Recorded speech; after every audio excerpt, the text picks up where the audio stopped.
আসসালামু আলাইকুম। সবাইকে শুভেচ্ছা ও অভিনন্দন আলোকিত পথের সন্ধানের ফেসবুক পেজ এবং ইউটিউব চ্যানেলের পক্ষ থেকে। আজকে নবম দশম শ্রেণীর গণিত পর্ব 2 খুব গুরুত্বপূর্ণ একটি বিষয় নিয়ে আলোচনা করব, সেটা হচ্ছে সূক্ষ্মগুণের ত্রিকোণমিতিক অনুপাত। তো এই পার্ট থেকে আমরা এমসিকিউ খুবই কমন, এই পার্ট থেকে কয়েকটা এমসিকিউ আমরা হয়তোবা পাবো যে সূক্ষ্মগুণের কিভাবে ত্রিকোণমিতিক অনুপাত নির্ণয় করতে হয়, অর্থাৎ যে সূক্ষ্মগুণের যে 6টি ত্রিকোণমিতিক অনুপাত আছে সেটা নিয়ে আমরা আলোচনা করব। তো আমরা আগের পাঠে ত্রিকোণমিতিক ধারণা নিয়ে আলোচনা করছি। যে দেখো, প্রথমত আমরা একটা সূক্ষ্মকোণ তৈরি করব, যে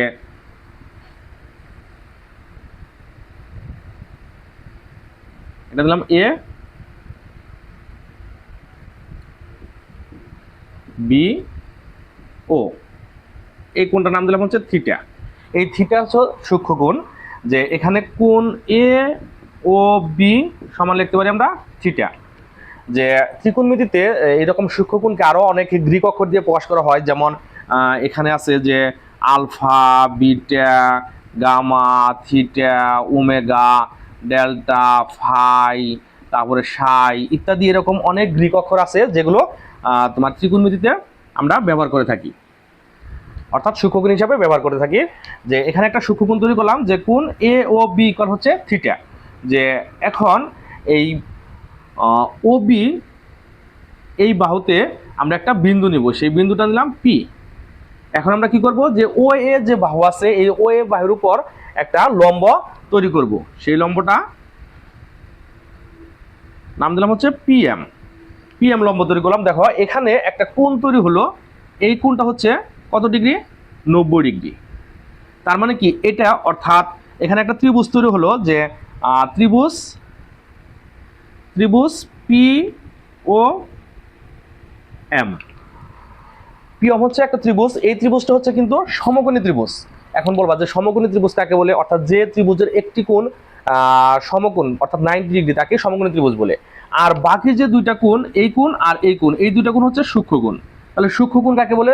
0 ডিগ্রির চেয়ে বড় কিন্তু 90 ডিগ্রির চেয়ে ছোট এই কোণকে বলা হয় সূক্ষ্মকোণ, এর কোণকে সূক্ষ্মকোণ বলা হয়।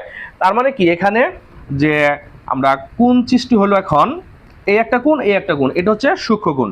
তাহলে এই যে ত্রিভুজটা সমকোণী ত্রিভুজ, ত্রিকোণমিতিতে এই সমকোণী ত্রিভুজের যে তিনটা বাহু তৈরি হলো, এই একটা বাহু, এই একটা বাহু, আর হচ্ছে এই একটা বাহু, এদের আবার নামকরণ আছে। যে মনে রাখবা যে সমকোণী ত্রিভুজের সবচেয়ে বৃহত্তম যে বাহুটা, এই বৃহত্তম বাহুকে বলা হয় অতিভুজ। তার মানে হচ্ছে এখানে ওপি হচ্ছে, অর্থাৎ ত্রিভুজ পি ও এম, এ ওপি ইকুয়াল হচ্ছে আমরা লিখতে পারি অতিভুজ। অতিভুজ। আর যে দুইটা বাহু আছে এই দুইটা বাহু মূলত সূক্ষ্মকোণের উপর নির্ভর করবে, অর্থাৎ সূক্ষ্মকোণের বিচারে আমরা এই দুইটা বাহুকে নামকরণ করতে পারি। দেখো এটা যদি আমরা সূক্ষ্মকোণ ধরি, প্রথমত এটা যদি আমরা সূক্ষ্মকোণ ধরি, তাহলে এই সূক্ষ্মকোণের বিপরীত বাহু হচ্ছে এইটা, এই পিএম। পিএমকে আমরা লম্ব বলে থাকি, তবে একে আমরা বিপরীত বাহু বলে থাকি, ত্রিকোণমিতিতে বিপরীত বাহু বলা হয়। আর সূক্ষ্মকোণ সংলগ্ন অর্থাৎ কোণ সৃষ্টিকারী যে বাহুটা একে বলা হয় ভূমি। এর আরেকটা নাম হচ্ছে সন্নিহিত বাহু, একে আমরা বলতে পারি কি ভূমি। অর্থাৎ এই সূক্ষ্মকোণের বিচারে কিন্তু আমরা করতেছি যে এই সূক্ষ্মকোণের বিপরীত বাহুটা হচ্ছে এটা পিএম, একে বলে বিপরীত বাহু বা লম্ব। আর কোণ সৃষ্টিকারী সংলগ্ন যে বাহুটা এটা তো অতিভুজি, ওপিটা তো অতিভুজি সবচেয়ে বৃহত্তম বাহু যেটা। আর কোণ সৃষ্টিকারী যে বাহুটা অর্থাৎ এই বাহুটাকে বলি আমরা ভূমি।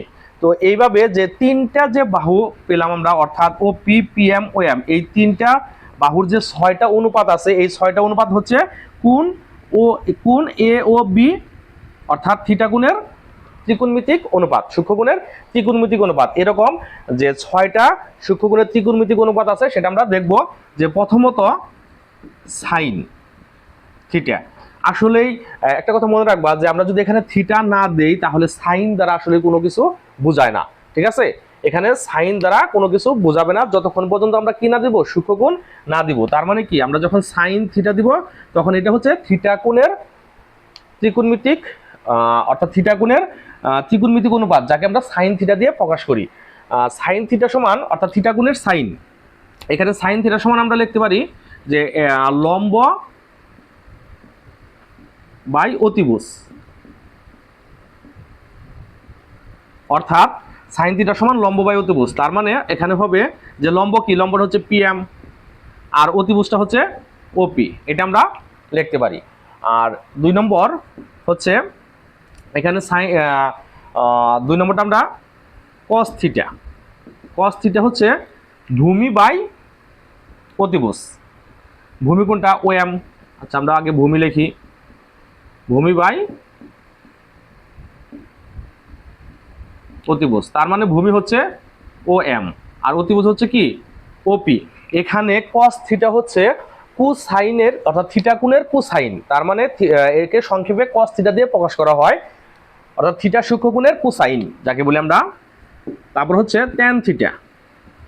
tan থিটা হচ্ছে লম্ব বাই ভূমি।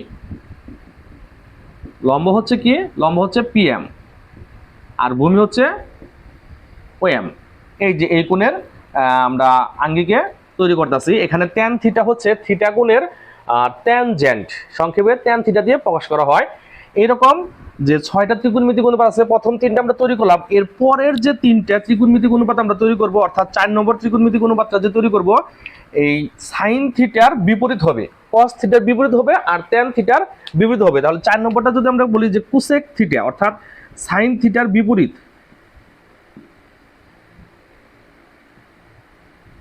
কোসেক থিটা সাইন থিটার বিপরীত, তার মানে কি সাইন থিটার বিপরীত হলে তাহলে কি হবে? অতিভুজ বাই লম্ব হবে। এখানে কোসেক থিটা হচ্ছে থিটা কোণের কোসেকেন্ড, সংক্ষেপে কোসেক থিটা দিয়ে প্রকাশ করা হয়। তাহলে কি হবে? অতিভুজ বাই কি হবে? লম্ব। তার মানে OP বাই PM, অর্থাৎ বিপরীত উল্টে দিতে হবে। এরপরে আমরা যদি বলি যে sec থিটা, cos এর বিপরীত হচ্ছে sec থিটা। এখানে sec থিটা হচ্ছে থিটা কোণের সেকেন্ড, সংক্ষেপে sec থিটা দিয়ে প্রকাশ করা হয়। তাহলে sec থিটা কি হবে? যে অতিভুজ বাই ভূমি হবে, তাহলে cos থিটার বিপরীত হবে